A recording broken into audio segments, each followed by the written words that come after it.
Oke guys, jumpa lagi di channel YouTube Yan Hartimur dalam acara ngobras ya, ngobrol bebas biasa ya. Sebat dulu yuk. Kali ini kita kedatangan tamu spesial ya. Bukan kedatangan sih, kita kebetulan jalan-jalan ketemu ya. Jadi suatu teknologi atau kecanggihan apapun itu tentu ada dukungan-dukungan atau sistem yang menjaganya dan merawat. Yaitu kita kehadiran kali ini komandannya di listrik ya, yaitu di UP2D, di unit UP2D, yaitu manajer bagian pemeliharaan Mas Ozi. Ya. Selamat datang Mas. Iya, selamat. Saya yang ngucapin selamat. Oh iya. Rumah saya kan dekat sini soalnya. Oh gitu Mas. Iya. Ayo. Makasih ya Mas. tapi suguhannya bukan dari rumah ya. Ya, nanti gratis aja. Oh iya, makasih. Sehat Mas? Alhamdulillah. Sibuk banget kayak Mas. Ora. Udah. Mungkin kurang kenceng Mas, biar suaranya. Oh ngono. Nggih. Enggak, kurang deket kan? Enggak kan? Oh, enggak cukup. Iya, Mas. Memang aslinya gini, Mas. Oh, gitu. Aslinya suaranya kurang kencang. Oh iya, guys. Mas Ozi, kita panggil Mas aja ya. Iya, enggak apa-apa. Mas Ozi ini masih muda, tapi luar biasa ya. Jadi karirnya itu luar biasa. Mungkin bagi teman-teman yang ingin tahu apa itu pemeliharaan dan sebagainya, mungkin waktu kali ini tepat untuk dibicarakan. Gitu. Pemeliharaan sendiri itu apa Mas di UP2D? Kalau pemeliharaan ya pemeliharaan ya. Maksudnya apa yang dipelihara gitu Mas? Oh, apa sih yang dipelihara? Orangnya atau apa gitu kan? Nah, soalnya tadi dibilang komandannya listrik ya. Komandan memelihara itu. Nah, komandan untuk pemeliharaan aset kita. Yang dipelihara aset Mas. Oh gitu. Nah, asetnya kita apa aja asetnya kita. Kalau di UP2D itu kalau dulu kebetulan sempat di unit di luar Jatim, di luar Jawa. UP2D itu asetnya hanya ada di recloser atau di jaringan, kan ada recloser, kemudian PMCB, terus kemudian apa itu LPS. Apa itu LPS? Susah ya. Oh iya. Nah kalau kita tahu ya, kalau misalkan menontonnya adalah orang-orang PLN mungkin sangat gampang terimanya. Mungkin bisa dijelaskan yang sederhana mungkin Mas. Kalau dulu saya di mana S2JB itu pertama kali lahir di PLN, saya masuk di S2JB itu singkatannya Sumatera Selatan, Jambi dan Bengkulu.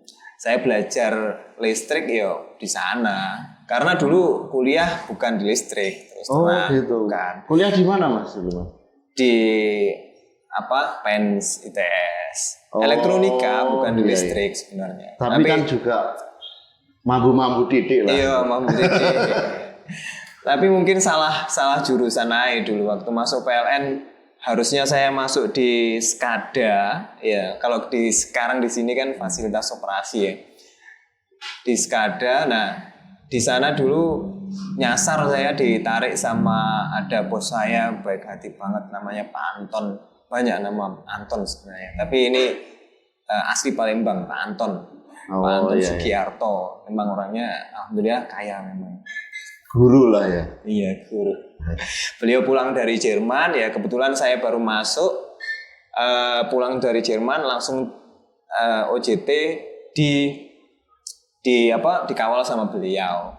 Akhirnya harusnya di SCADA malah ditarik di proteksi. Memang backgroundnya saya proteksi. Oh jadi selama awal karir di PLN itu di Palembang? Di Palembang. Oh. Memang di proteksi. Terus kemudian lama pindah ke meter. Nah pindah di meter transaksi energi ya di UP3 lah kalau di sini ya. Terus harusnya penempatan UP2D di bagian fasilitas operasi atau SCADA yang asetnya itu yang saya bilang tadi kalau di di sini kita teman-teman lihat di jalan-jalan kan ada jaringan 20 kafe atau jaringan 3 kawat yang yang di pinggir-pinggir jalan itu Mas ya. Nah, di pinggir-pinggir jalan itu, nah itu kan di salah satu tiang di tengah-tengah biasanya ada yang agak besar dikit gitu. Nah, itu tahu lah, masa Iya. ya mungkin yang lain enggak tahu, kita kasih tahu. Iya. Itu ibaratnya kayak saklar ya. Saklar nek ning omah kita kan tahu ada dari meter, dari meteran terus masuk ke dalam rumah kan ada ke arah kamar, kemudian ke arah mana?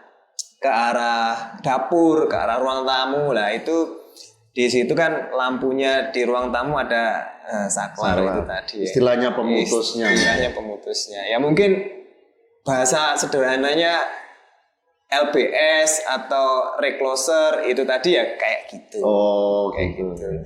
Nah, itu asetnya UP2D kalau di luar Jawa. Kalau di sini nggak tahu ya, di luar Jawa mungkin di Sumateranya, tapi kayaknya di Kalimantan itu UP2D juga megang gardu induk juga mungkin ya. Yang jelas tahu saya mayoritas di luar Jawa itu hanya megang aset-aset RTU-nya recloser, PMCB yang di jaringan tengah-tengah. Nah, kalau di Jawa ya memang saya masuk pindah ke Jatim ini ya kaget juga sebenarnya. Loh, yang dipelihara yang asetnya itu bukan malah yang di sisi 20 kafenya, bukan di jalan-jalan itu. Tapi di Jatim itu di pemeliharaan ya Mas ya? Di GI-nya gitu. Di gardu induknya, pangkale tegangan 20.000 volt. Iya. Lah, pangkale itu. Jadi nek masalah recloser kok nggak diurus, ternyata ada bagian sendiri, ternyata yaitu di bagian pemeliharaan. Yang dipelihara hanya kubikel atau switching atau kontak listrik 2000 volt yang ada di gardu induk itu tadi. Yang ada di pangkalnya jaringan 20 kV. Berarti melihara gardu induk seluruh Jawa Timur Mas ya? Kubikelnya di gardu induk loh ya. Iya, bukan gardu induknya. Guys, di listrik di PLN khususnya ya itu ada unit-unit yang ada pembangkitan, ada yang transmisi dan ada yang distribusi. Jadi UP2D ini bagian dari distribusi ya. Jadi tegang, kalau istilah di kelistrikan itu tegangan menengah. Betul Mas ya? Betul. Ya, jadi di tegangan menengah sebelum didistribusikan ke pelanggan itu lewat gardu induk tersebut ya. Jadi baru didistribusikan ke pelanggan. Oh, gitu. Iya. Berarti ada berapa Mas seluruh Jawa Timur gardu induk itu, Mas? Nek dulu sih aku masuk Jatim masih 105 ya, tahun 2015. Banyak ya Mas ya? 2015 itu Jatim 105 gardu induk. Terus sekarang 2015, sekarang 2021. 2021 sudah 115. Sebenarnya 114. Ada satu yang belum operasi. Oh. Tapi sudah siap. Tahun ini. Tahun ini. Kalau dibandingkan sama, ya bayangkan aja luasnya Jatim. Bandingkan aja dulu. Kalau Mas Saipul kan di wilayah timur ya. Iya. Kalau Jatim kan dibagi 3. Wilayah metropolis, wilayah timur, terus mari ngono wilayah Jawa Barat. Nah, wilayah timur aja gardu induknya kan 29, sekarang sudah 30. Ya. 30. Di Bali itu hanya 30 atau 29 kalau nggak salah sih. Ya masih jauh lebih banyak di Jatim. Iya, jadi di Jawa Timur sendiri yang memandoi Mas Oji itu ada terbagi berapa wilayah-wilayah tadi ya, zona ya istilahnya. Iya. Zona tengah, barat dan timur ya. Oh gitu. Terus gitu itu kenapa Mas? Personilnya banyak Mas ya pemeliharaan itu. Aduh, biyen itu ya Mas. Dulu di tahun 2015 aku masuk di Jatim, di UP2D bagian pemeliharaan itu di tengah. Di tengah itu pegawainya kalau nggak salah berapa ya? Pegawainya kalau nggak salah hanya 6 ya. Terus di barat 2, di timur 2. Itu yang bagian pemeliharaan. Loh, orang-orang tersebut Mas, yang melihara enggak sih, enggak. Cuman mereka kan dulu ada pihak ketiga. Pihak ketiga itu kita kita kontrak sama orang yang punya skill pemeliharaan, orang yang punya skill untuk nangani kubikel tadi, melihara kubikel tadi. Kontrakkan wilayah tengah itu misal PTA, kemudian di timur PTB, di barat PTC. Kayak vendor gitu. Vendor, ya. Itu dulu kalau nggak salah satu PT itu jumlah orangnya 8 sampai 13 orang. Jadi kalau GI kecil, misalkan kayak di Sengguru gitu ya, nah wilayah timur kan. Iya. Dulu itu si PTA ini misalkan pemeliharaan tim pemeliharaan timur kan pegawainya hanya 2. Timur gardu induknya jumlahnya 30. Sementara yang ngawasi 2 orang. Pengawasnya kan wajib ada pengawas K3, ada pengawas pekerjaan. Setiap pekerjaan harus ada ini. Lah, kalau di 30 GI itu pekerjaannya 1 tok, oke ya. Ini dulu pekerjaannya bisa jadi dalam satu wilayah itu sampai 4 atau 5 pekerjaan bersamaan. Nah, otomatis kan minta bantuan dari tengah pengawasnya. Pengawasnya. Gitu.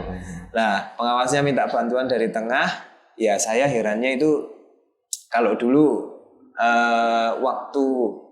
waktu di tadi pertanyaannya apa ya? Itu mengenai ya itu yang personilnya itu apakah 2 orang itu ternyata dari PLN pengawasannya ya, jadi yang pelaksananya itu vendor. Nah, aku sambil cerita sih. Dulu itu gini. Selama aku 5 tahun di mana? 5 tahun di Jawa Timur. Bukan di Sumatera. Di Palembang tepatnya. Itu kalau misalkan kerja berangkat setengah 5 pagi atau jam 3 pagi, itu sesuatu yang jam 4 pagi itu wis pagi banget gitu loh. Misal saya berangkat jaraknya jauh banget gitu, pasti oke lah itu jam 5 jadilah sampai sana mungkin jam 10 atau jam 11 baru mulai kerja. Karena kan kita yang dilayani. Tapi masuknya jam berapa, Mas? Masuknya ya tetap sama jam 7:30. Gitu. Cuman kan di sana jaraknya jauh-jauh ya, sama lah kayak di sini ke Banyuwangi gitu ya. Nah, karena karena ya itulah perbedaannya di UP3 dengan yang di UP2D. UP3 itu mungkin berangkat jam segitu wis biasa, udah pagi, tapi ketika aku masuk di UP2D pernah itu Pak Asmenharnya waktu itu pokoknya Asmenharnya waktu itulah, supervisornya Pak Asmennya waktu itu ya, telepon saya pertama hari masuk, 3 hari masuk Mas Ozi besok ikut bantu pengawasan di GI Sengguru. Ingat banget aku. Oke, siap Pak. Berangkat pagi-pagi banget ya. Oke, jam 5 atau jam 6 Pak. Tak pikir jam 5, jam 6 itu pagi banget ya kan. Karena biasanya paling pol 4:30. Lah, ternyata udah 2:30 pagi setengah 3 pagi. Setengah 3 pagi berangkat karena ya beda. Kenapa Mas harus pagi gitu? Nah itu. Apa menyangkut ini pemadaman atau gimana? Betul.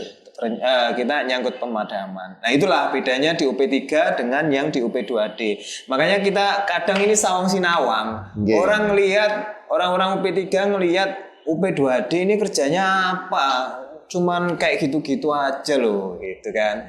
Kelihatan banyak standby-nya, padahal nggak tahu. Kita berangkat jam 12 malam, jam 2:30 pagi itu biasa. Sudah biasa itu ternyata. Nggak ada yang namanya berangkat setengah 12 malam, terus nanti kerja nyampe lokasi 7:30 karena harus padam di jam 7:30 itu, habis itu pulang ini apa namanya harus nginep gitu kan, nggak ada. Atau sebelumnya nginep dulu, nggak ada.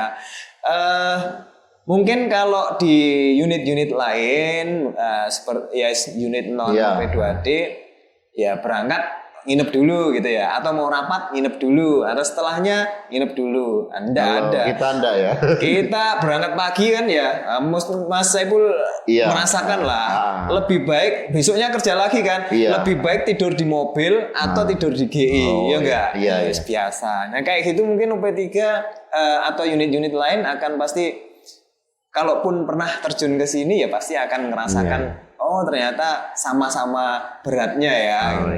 Di UP3 beratnya itu ya ketika akhir bulan pun di bagian-bagian lain pasti ngejar untuk penyelesaian tunggakan, terus kemudian transaksi billing, mereka lembur sampai tengah malam, terus waktu ada gangguan tiba-tiba juga berangkat, tapi kan deket dari rumah. Nah kalau kita jauh, ya capek di jalan, istirahatnya pasti itu.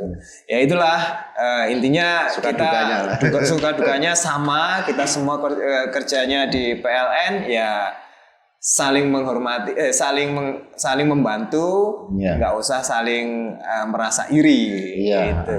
Ya itu tadi sih, sawang sinawang tadi. Sawang sinawang. Nah ini untuk Mas, jadi itu kan mungkin ya ritme pekerjaannya ya yang mungkin sudah biasa ya. Jadi segi apa namanya ya? Mas? Gaya kepemimpinannya Mas Oji ini suka yang gimana sih untuk mengelola tim yang baik itu, atau ya maksudnya kru-kru yang maksudnya yang bisa diharapkan itu ngerti, gimana Mas? Jadi kan seorang komandan ya guys, jadi seorang leadernya kan. Nek masalah pemimpin itu Mas Saiful ya, siapapun pemimpinnya aku yakin punya kelebihan masing-masing. Seperti yang sampean bilang itu ya, tadi kan sebelum kita podcast gini kan tiap orang punya lah kelebihan masing-masing. Pasti. Jadi kalau masalah pemimpin, balik dulu ke masalah orangnya dulu tadi, timnya tadi. Maksudnya tak ceritain dulu Mas. Siap. Cerita dulu. Dulu kan orangnya cuma segitu ya. Terus vendornya yang pinter akhirnya kan vendor tadi kan ya. Yang pinter vendor tadi gitu. Karena mereka yang terjun di lapangan. Nah, terus habis itu di tahun 2018 itu ternyata kita anggaran sudah dipangkas untuk anggaran operasi, mungkin meminimalkan mengefisienkan anggaran operasi. Akhirnya kan ternyata pemeliharaan yang biasanya 1 tahun sekali. Jadi kita kan ada 105 gardu induk ya waktu itu ya. Iya. Dulu itu kita pelihara selalu satu tahun full di 105 itu dipelihara semua. Iya kan? Oh iya. Nah nggak salah dulu sempat saya hitung itu ada dari 105 gardu induk totalnya adalah 235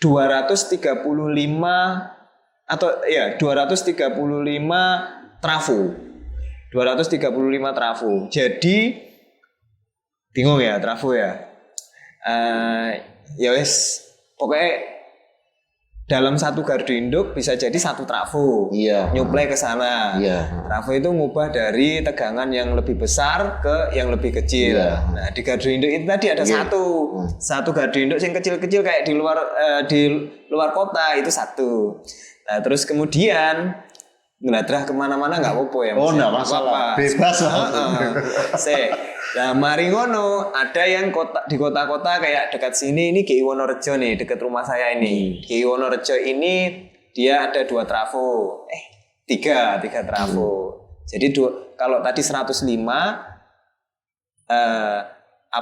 dalam satu GI itu bisa jadi 1 atau lebih 2 trafo. Itu dipelihara dalam 1 tahun. Bayangkan 235 saat itu, 235 gardu induk 235 trafo dipelihara dalam 1 tahun. Sekarang 12 bulan. 12 bulan kan 1 tahun ya. Anggaplah itu tadi dibagi 12. Sudah berapa coba? Bisa bendino kerja. Bendino kerja. Lah, itu dipelihara 1 tahun sekali. Habis itu vendornya karena efisiensi vendornya nggak ada lagi. Otomatis di tahun 2018, iki anu Mas. Tahun 2018 tidak dipelihara sama sekali. Vakum, tidak dipelihara sama sekali. Efeknya di tahun 2019, gangguan yang biasanya kumulatif di tahun-tahun lalu itu 20 kali dalam setahun, 20. Ini sampai 18, 20, 15, ini naik lagi ke 20 di tahun 2019 karena 2018 gak dipelihara, 2019 melejit naik gak karuan gangguan. Karena memang peralatan listrik apalagi khusus tegangan tinggi itu kan perlu perawatan ya Mas ya. Betul. Jadi semenjak itu, nah inilah tim yang tadi cuma sedikit. Terus skill-skillnya yang dulu dipegang oleh orang-orang luar PLN, ya deh. Iya. Sekarang kita coba untuk menarik kembali skill-skill itu walaupun bukan langsung ke pegawai PLN-nya, tapi ada anak perusahaan kita yaitu Haliora Power. Iya. Nah, Haliora Power ini memang salah satu misinya atau tujuannya nanti itu yaitu menggali kembali, menarik kembali skill-skill yang selama ini hilang dari pegawai PLN. Iya guys, dulu Mas ya.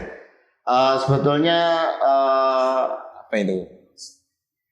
Channel YouTube Yanhar Timur ini itu kan juga tim Yanhar, tim pemeliharaan ya.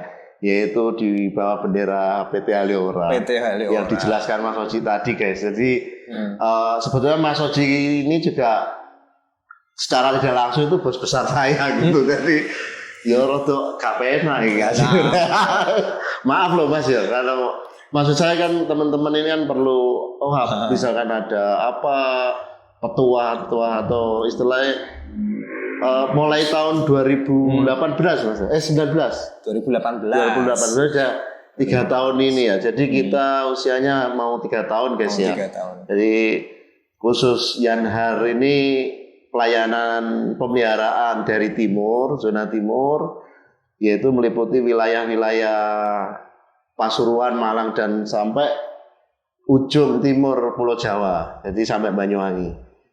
Nah, Mas Oji ini sebagai bapak kita juga komandan kita, pastinya gini Mas, tadi Mas Oji kan menjelaskan antara yang dulu dan yang sekarang itu di istilah maturity tim kita ini selama 3 tahun ini bagaimana jenengan melihat tim Yanhar itu bagaimana? Dibandingkan yang dulu, maksudnya bukan membandingkan ya. Setelah jenengan punya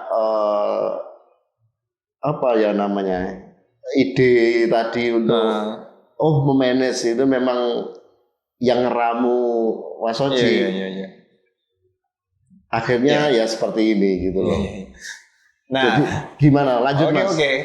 Jadi itu ya. Tadi kan ya ada beberapa perubahan itu. Terus kemudian sebelum menuju ke pertanyaan yang tadi, pertanyaannya tadi kan mengarah ke gimana leader yang bagus leader yang cocok menurutku ya. Cocok menurutku itu kayak apa sih gitu. Banyak leader yang cocok ya itu tadi dari sekian leader yang pernah dari sekian atasan saya gitu, semua atasan saya insya Allah ada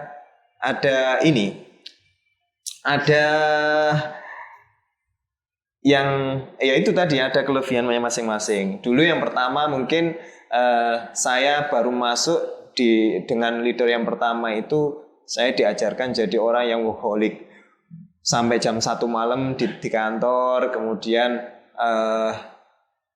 baru kerja selesai ini dapat tambahan ini, belum ini dapat ini, akhirnya kan dari situ ritme kerjanya semakin cepat. Nah itu kelebihan dari itu. Ya bisa kita ambil semuanya gitu. Terus yang kedua kedua pemimpin saya yang selanjutnya itu dia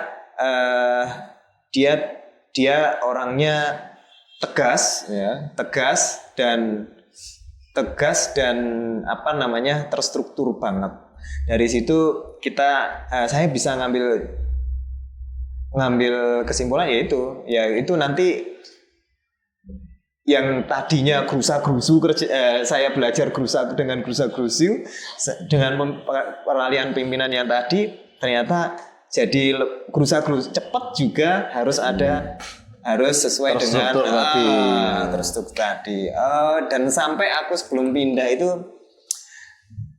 masih ingat dia ini ya motivator lah, kayak motivator gitu. Senengannya motivasi ya. Ya memang bagus. Sampai saya waktu itu pengen pindah ke Jatim itu ya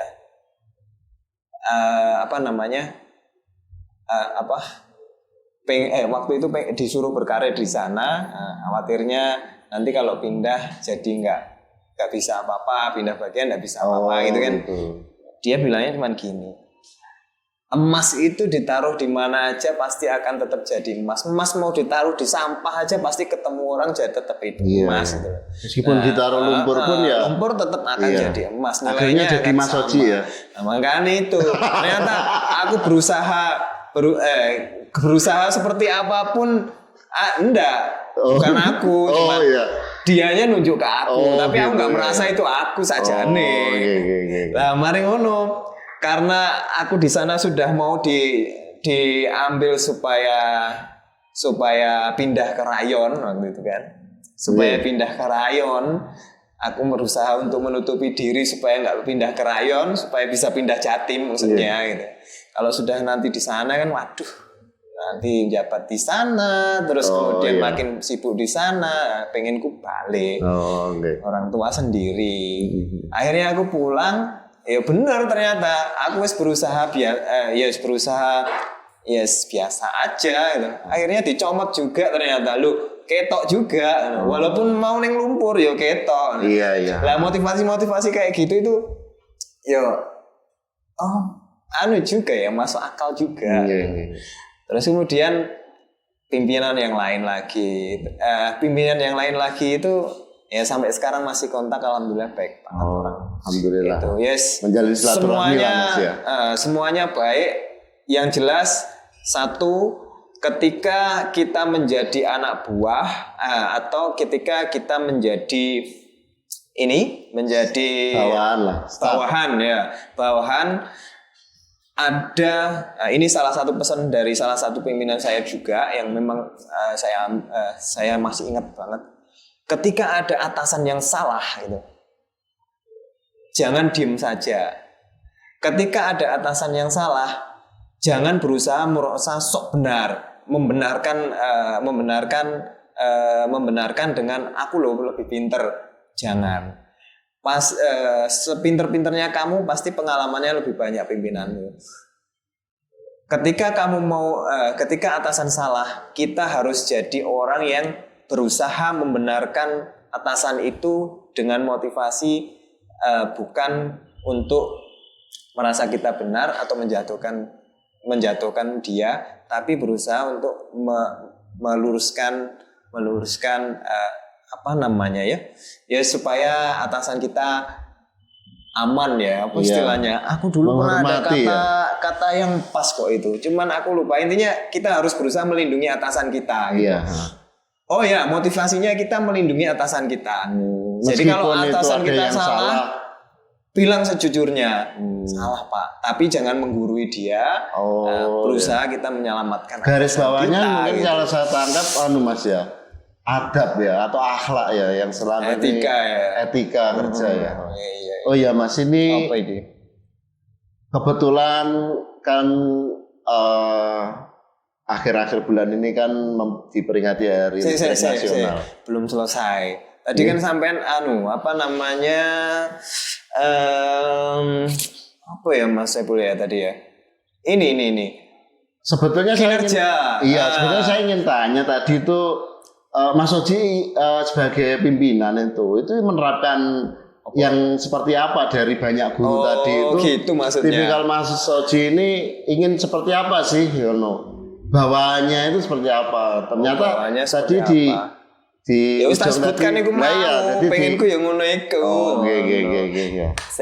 Tadi nek misalkan dulu kondisinya seperti apa, sekarang seperti apa. Nah, menurutnya sampean ya apa? Sampean kan yang melakukan sendiri. Dulu diri saya seperti apa, sekarang kayak apa. Coba aku tanya sih. Kalau kita tanya sendiri berarti kan bisa nggak bercermin, Mas. Iya. Gitu loh. Dan maksudnya kan jenengan yang sebagai atasan tuh melihat bagaimana sih kok sekarang dipegang teman-teman Yanhar yang dari anak perusahaan tadi, yang Haliora tadi, itu selama 3 tahun ini proses pendewasaan itu bagaimana sih tim kita itu? Tujuan kita sebetulnya pengen ya jenengan sebagai bapak kita kan paling enggak kalau ada salah atau apapun bisalah kita jadikan bahan masukan atau kita pelajaran mungkin bisa kita pelajari lagi, kita tingkatkan gitu, Mas. Jadi, gini, kalau dari awal sampai akhir sih sebenarnya ya saya appreciate banget Mas Saiful. Kenapa? Dulu kan kita tahu operator gardu induk, petugas pemeliharaan nggak ada lah ya, anggaplah ya. Karena di luar dari PLN atau anak perusahaan. Nah ini dulu operator gardu induk, satu gardu induk kan sampean ya, gardu induk kan 4 orang loh. 105 gardu induk kalikan 4 orang sudah 400 orang ya kan. 400 orang. Dulu sebagian dipegang oleh pegawai PLN gitu. Pegawai PLN pensiun habis. Nah, 4 orang ini kerjanya kita tahu ya sebagai operator gitu kan. Operator yang hanya mencatat yang padahal saat itu sudah ada teknologi untuk menarik data catatan yaitu AMR. Terus kemudian untuk melepas saklar tadi ya, melepaskan kubikel tadi nombol close atau open yang padahal sudah ada teknologi kontrol SCADA yang bisa dikontrol dari kantor dispatcher. Lawang sudah ada, ngapain ada operator? Logikanya kayak gitu kan ya. Nah ini skillnya mereka ya akhirnya turun temurun. Ketika ini pensiun digantikan orang baru ya skillnya akan itu aja, hanya nombol nyatat atau narik open draw in draw out gitu kan. Nah dengan teknologi yang sudah ada harusnya memang sudah nggak ada. Nah 400 orang kemudian dihilangkan sekian banyak dan di upskilling yang awalnya cuma hanya tahu itu dipaksakan di-upgrade ya wis. Dikasih pengalaman, workshopkan, supaya teman-teman bisa melaksanakan pemeliharaan, dikompetensikan. Bagus bahasanya sampean. Anda masa cuma baca-baca aja. Baca apa itu? Iya. Sisa tak mau aja nih. Waduh. Dulu kan cuma hanya bisa gitu. Sekarang sudah bisa pemeliharaan. Di tahun 2018 mulai dibentuk. Yang sekarang sudah 3 tahun mau ulang tahun ketiga Tahun pertama gangguan biasa. Gangguan banyak biasa. Karena kita baru belajar pemeliharaan. Dari 200 sekian diambil 50 orang aja. 400 sekian diambil 50 orang saja. Diajarkan pemeliharaan. Akhirnya bisa pemeliharaan. Kemudian gangguan di 2018 turun drastis menjadi 11 kali dari 20 kali, turun drastis. 2018 tidak dipelihara, 2019 naik drastis, teman-teman baru belajar pemeliharaan. Efek setelah pemeliharaan itu 2020 karena lamanya nggak dipelihara tadi ya Mas ya. Di 2020 sudah jalan pemeliharaan bagus, teman-teman sudah bisa, gangguan cuma 11 kali. Terbaik selama sekian puluh tahun, nggak tahu, mungkin semenjak APD berdiri. Coba, nggak bangga gimana saya sama teman-teman ya. Alhamdulillah. Luar biasa. Terima kasih. 11 kali loh ini. Tapi terus ini Mas, kita biasa ya Mas. Oh iya biasa. Oke. Enggak, maksudnya gini Mas, dari ya, yang dulu kan vendor terus selama 3 tahun ini pembelajarannya teman-teman di Yanhar itu gimana? Khususnya di Jawa Timur ini gitu. Apa perlu ditingkatkan atau semono ae rek ngono apa gimana lah biar kita itu ya paling enggak ada ini pernah kata-katanya Mas Oji rek iki penting iki ya gitu kan. Nah, harapannya sampean gimana? Perlu ditingkatkan apa ora? Aduh. Ya repot ini guys. Kalau saya sih sama kebetulan tim timurnya biasa aja Mas. Jadi intinya apa yang kita pelihara, apa yang diamanahkan itu berusaha yang baik lah untuk menjaganya itu. Karena juga bukan karena atasan juga sih. Karena kan peralatan kadang itu kita ingat juga kalau iki listrik iki gawe musola, kadang gawe wong belajar, kadang pernah itu pas waktu ujian atau ada pondok itu mati sampai lama gitu kan nggak enak Mas. Jadi kayak iya ya ternyata kita kayak terpanggil gitu loh Mas, tak pelihara itu. Iya. Jadi enak akhirnya nggak masalah penilaiannya itu nomor sekian kalau. Tapi gini Mas, gimana? Aku tuh dengar dari kan nggak cuma di barat, nggak cuma di timur aja ya. Kalau Mas Saiful kan tim kumpulnya sama tim timur. Lah ini nih obrolan dari teman-teman di wilayah lain, di tengah, kemudian di barat. Kan beberapa kali ketika siang kosong ya, ketika ada pekerjaan-pekerjaan yang memang harus agak unik ya, harus saya biasanya kan langsung ke sana. Ya memang ada beberapa obrolan dulu Mas, ya ampun. Kalau ada dulu kita pemeliharaan pertama kali kau motor banget. Yeah. Artinya yang dikerjakan sama motor banget. Setelah tahun kedua, tahun ketiga, perasaan pemeliharaan enggak separah itu gitu. Sudah agak bersih, tinggal kita semakin bersihkan, terus kemudian pengujiannya kita maksimalkan, kemudian hal-hal kecil yang memang berpotensi untuk gangguan itu malah kita jadi lebih fokus ke situ. Jadi pemeliharaan semakin ringan, semakin mudah gitu. Yeah. Dan gangguan terbukti juga semakin baik, alhamdulillah ya. Gitu. Yeah. Nah, kalau dulu dan ini kan jadi terbukti bahwa pemeliharaan ketika dipegang oleh orang lain itu asal-asalan.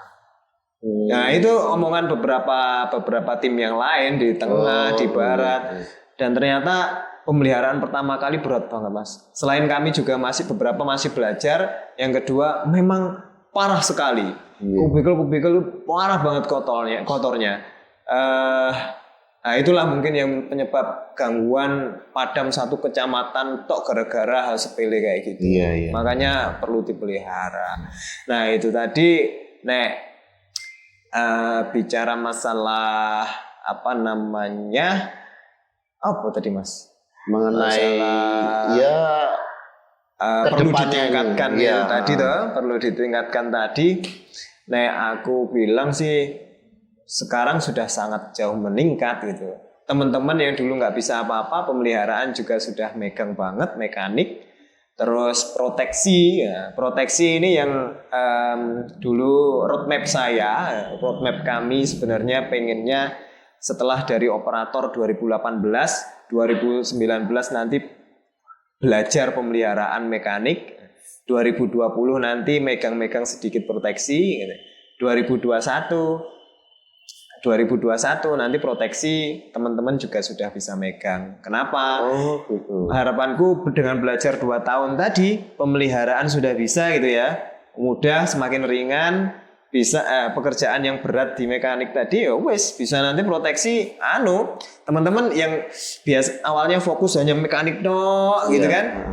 Karena sudah terpantau rapi, pemeliharaan lebih ringan, bisa beralih upskilling lagi ke proteksi. Ya dulu di awal bentuk itu nggak cuma di pemeliharaan aja, proteksi itu dipegang juga. Makanya ini dengan penggantian ada peralihan ketua atau supervisor proteksi dan meter di kita, ya harapannya nanti teman-teman pemeliharaan yang mekaniknya sudah jago, sudah aman, sekarang bisa membantu teman-teman proteksi supaya percepatan recovery ketika padam akibat gangguan itu jauh lebih cepat. Karena kita tahu sendiri kayak misalnya di wilayah timur pegawai proteksi 2 kan. Iya. Kalau yang 2 ini ada pekerjaan lain, otomatis ada gangguan recovery ya mau nggak mau yang harus investigasi nggak mungkin kan di orang 2 ini. Walaupun kita sudah memfasilitasi dengan teknologi jarak jauh untuk analisa itu, kegagalan komunikasi kan bisa jadi masih terjadi. Ya mau nggak mau ya tim Yanhar ini yang tahun 2021 nanti ini ke depan 22 Mas. 2022 ya. Iya. Ya, 2021 ke 2022 dan selanjutnya proteksi dipegang juga. Ya harapanku teman-teman nanti proteksi ya jangan terlalu menganggap bahwa ilmu ini ini berbahaya. Nanti kalau dipegang orang lain malah nanti potensi malah rusak gitu kan. Ya, jangan berpikir. Tapi gitu. mencukupi enggak Mas dengan beban, karena otomatis kan nambah pekerjaan gitu. Yoga toh. Oh, gitu. Kan tadi sudah saya bilang. Iya. Mekanik dulu pemeliharaan misalkan full karena ACT parah banget. Iya. Sudah terbiasa kan jadinya jadi enteng gitu kan. Tapi enteng secara pembersihan sih Mas. Jadi kalau volumenya kan sama gitu loh. Enggak sih. Gini kan takutnya ya tok. Waduh ini takut gini. Sekarang logika ya. Dulu ya mungkin gini loh Mas, harapan kami ya juga dipertimbangkan mengenai joblotnya. Iya, personel joblotnya itu. Nah, nanti kaitan sama joblot ini berarti kan Mas Saiful dan teman-teman di sana merasakan bahwa joblotnya kita itu sebenarnya parah banget gitu ya. Capek di jalan, lembur terus, kerjaan nggak cuma itu tok gitu kan. Tapi di luar sana ternyata ada bisikan-bisikan bahwa teman-teman kerjanya hanya gitu-gitu aja. Padahal kalau dia mau tuker di situ pasti akan merasakan lah gimana capeknya di sana. Padahal teman-teman kan sebenarnya bukan jadwalnya piket kan? Iya. Bukan jadwalnya piket, malah dia dengan loyalitasnya dia standby di kantor. Ketika ada apa-apa bisa ikut membantu.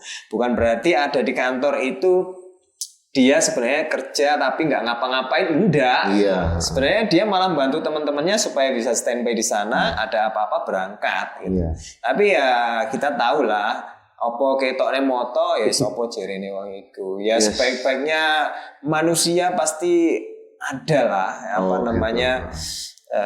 yang apa istilah wong Jawa nyacat. Oh iya, tapi enggak gitu enggak asik Mas dunia. Tapi paling enggak kan semakin kita dirasani kan pahalane kan akeh gitu. Oh iya.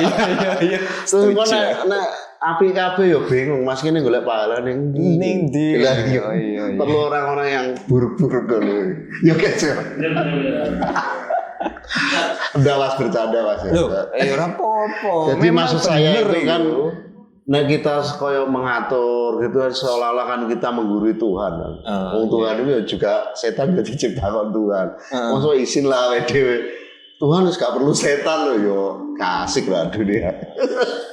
Mama bercanda ya. Ora lah, orang menggurui. Iya, terus lanjut Mas. Ini yang yaitu harapan ke depannya pemeliharaan khususnya Jawa Timur itu bertepatan dengan Hari Listrik Nasional ini, menurut jenengan bagaimana? Ya itu tadi sih. Kalau atau mungkin bisa dilanjut pesan-pesannya sebelum kita akhiri obrolan kita itu, Mas. Oh sudah mau berakhir ini kok? Iya, Mas. Ya karena keterbatasan. Oke. Peralatan sih sebetulnya. Ya, intinya ya saya pesan sama teman-teman sih,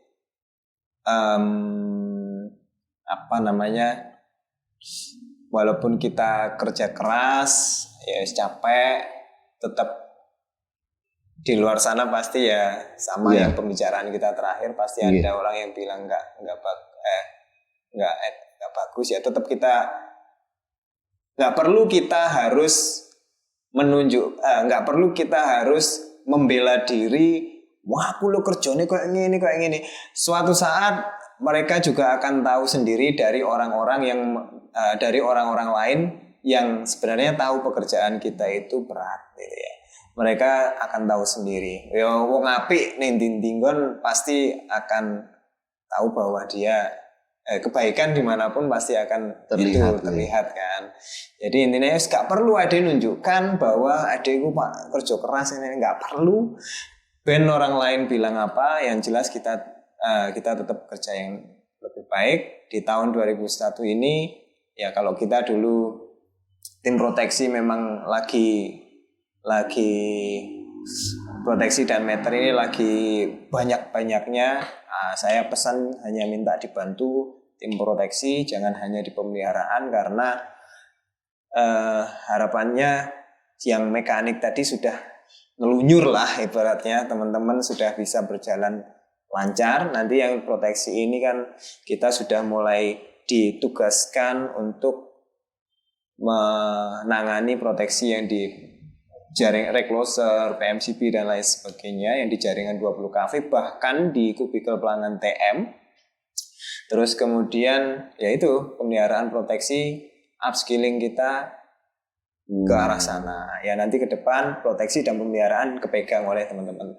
Intinya itu sih titik 100%-nya teman-teman nanti adalah mekanik dan pemeliharaan kepegang.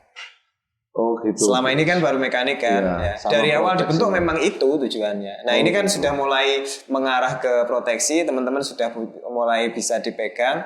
Dan saya juga harapannya ke teman-teman pegawai proteksi juga menyampaikan ilmunya, menyampaikan apa yang pengalamannya, jangan tanggung-tanggung. Insya Allah bermanfaat. Amin. Itu. Oke, terima kasih Mas Soji ya atas mungkin bisa dilanjut lain waktu Mas. Kalau sebetulnya ya ingin ya cerita-cerita banyak ya. Ya Allah Mas, sampai kopiku. Gede mau Mas sampai lali lah. Kasihkan es krimnya tadi kayak gini. Ya Allah. Alhamdulillah. Oke guys, saat ini kita ngopi di mana Mas? Di Iger Cafe ya? Iger Cafe di Surabaya. Saya rumahnya dekat sini tapi baru pertama kali ternyata ini kesini. Ternyata enak Mas ya? Enak. Tempatnya juga kata nyaman. Teman-teman kameramen itu udah habis 2 lah dia gak mau bebas ratiling lo. Ya Allah. Baru ngomong pas terakhir. Lah iya wis welekan Mas. Oh ya Allah. Bismillahirrahmanirrahim. Bener ya caranya ya? Gini ya Mas ya? Wis bebas Mas. Dhewe kan mau bebas Mas. Oke, bismillahirrahmanirrahim. Tak ulangi. Ya, terima kasih banyak Mas Soji ya. Makasih banyak Mas Saiful. Salam buat teman-teman yang di timur. Siap. Semoga obrolan kita bisa mengklarifikasi mengklarifikasi sedikit minimal teman-teman kita di luar. Siap. Supaya nggak ada beda persepsi antara mereka dan kita. Siap. Oke, makasih banyak. Oke guys, demikian obrolan kita sama manajer bidang pemeliharaan ya. Tentunya Mas Soji orangnya masih sangat muda, ilmunya banyak sebenarnya, tapi kita keterbatasan memori ya guys, maaf ya. Iya kita ini sopono Mas, jadi maaf ya Mas, jadi kita sambung lain waktu, jumpa lagi di minggu depan. Terima kasih Mas. Terima kasih. Oke, ini ada kenang-kenangan Mas, bisa dibawa. Oh ya, oke. Berdiri apa lagi? Terus gini aja. Oh begitu tulisannya. Ngobras. Iya. Sebetulnya saya malu sih Mas. Itu dipaksa ambil. Biasa ae. Iya. Special guest. Oh, Yanhar Timur. Iya. Makasih Mas ya. Sukses. Mungkin Mas ditutup. Saiful. Oke.